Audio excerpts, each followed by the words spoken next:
காட்பாடி அருகேயுள்ள வள்ளிமலை சுப்பிரமணியர் கோவில் உண்டியலில் பக்தர்கள் செலுத்திய காணிக்கையை எண்ணும் பணி நடைபெற்றது.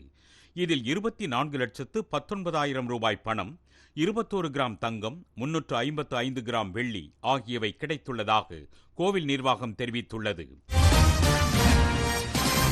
விருதுநகர் மாவட்டம் சாத்தூரில் பட்டா மாறுதலுக்காக விண்ணப்பித்திருந்த குட்டி என்பவரிடமிருந்து 25,000 ரூபாயை கையூட்டாக பெற்ற காத்தாளம்பட்டி கிராம நிர்வாக அலுவலர் முத்தையாவை கையூட்டு ஒழிப்புத்துறையினர் கையும் களவுமாக பிடித்து கைது செய்தனர்.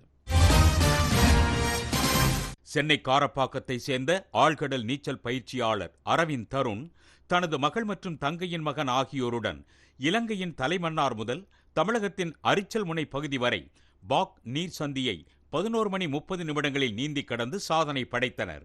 அவர்களை இந்திய கடலோர காவல் படையினர் உற்சாகமாக வரவேற்றனர். கேரள மாநிலம் மூணார் அருகேயுள்ள ரவிக்குளம் தேசிய வன உயிரியல் பூங்கா சுற்றுலா பயணிகளின் பார்வைக்காக மீண்டும் திறக்கப்பட்டது. நாள்தோறும் காலை 8 மணி முதல் மாலை 4 மணி வரை பூங்கா திறந்திருக்கும் என அறிவிக்கப்பட்டுள்ளது. வரையாடுகளின் இனப்பெருக்க காலம் என்பதால் கடந்த ஜனவரி மாத இறுதியில் இந்த உயிரியல் பூங்கா அடைக்கப்பட்டது.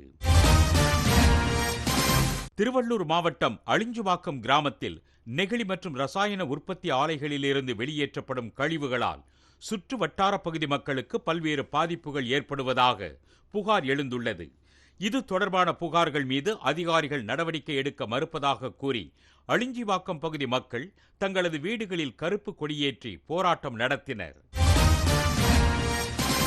பள்ளி ஊர்திகளுக்கான புதிய வழிகாட்டு விதிமுறைகளை பள்ளி கல்வித்துறை வெளியிட்டுள்ளது. அதன்படி மாணவிகள் செல்லும் ஊர்திகளில் கண்டிப்பாக ஒரு பெண் உதவியாளர் இருக்க வேண்டும் என அறிவுறுத்தப்பட்டுள்ளது.